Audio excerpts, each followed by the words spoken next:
Hello, this is One Black British Woman's Voice, and today I want to touch on the very touchy subject, which is jealous white women.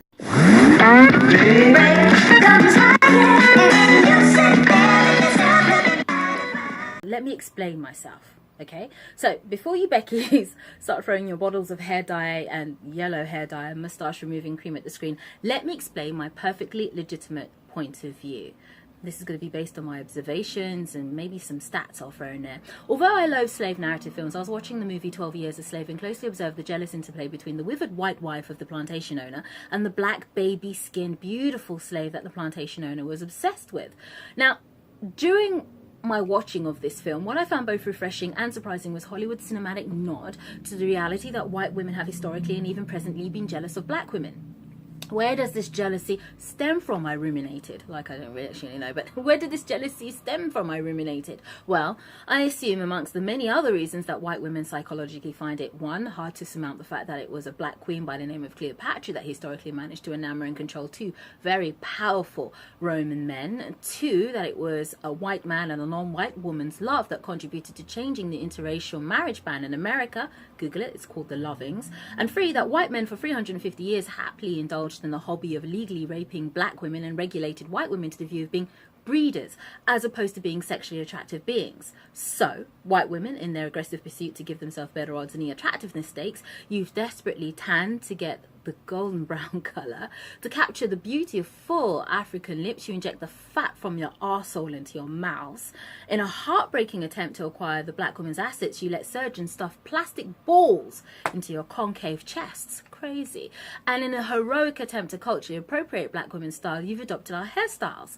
They're not called bodaic braids, by the way. There's a different name for them. Google it, get some education. Now, the end result always ends up to being a mess when you try. But still, I give you gold stars for your continued efforts to try again to look like or emulate black women. Now, just in case you think I am, I'm not attacking white women.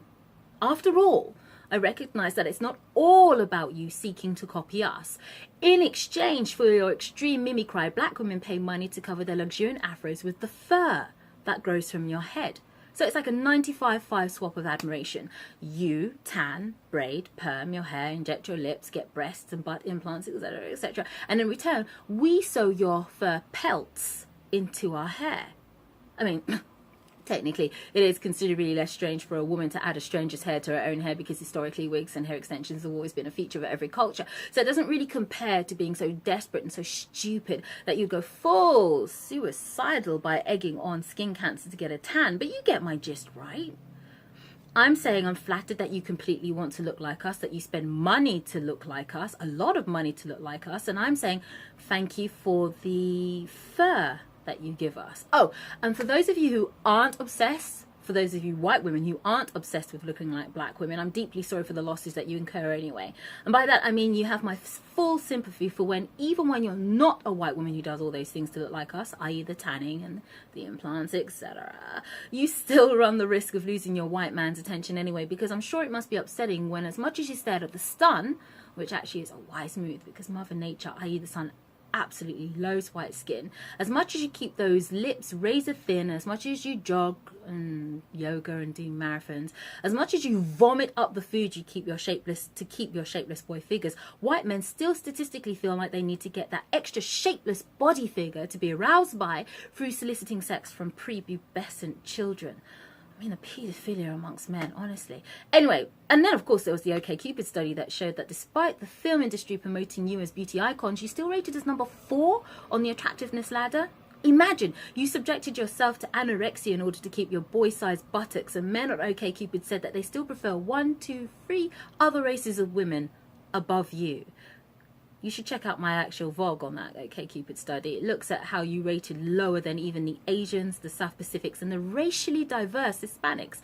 The Hispanics, which are comprised of people of African, white, etc. extent, they rated above you. Anyway, this is One Black British Woman's Voice, finishing on the topic, which was jealous white women.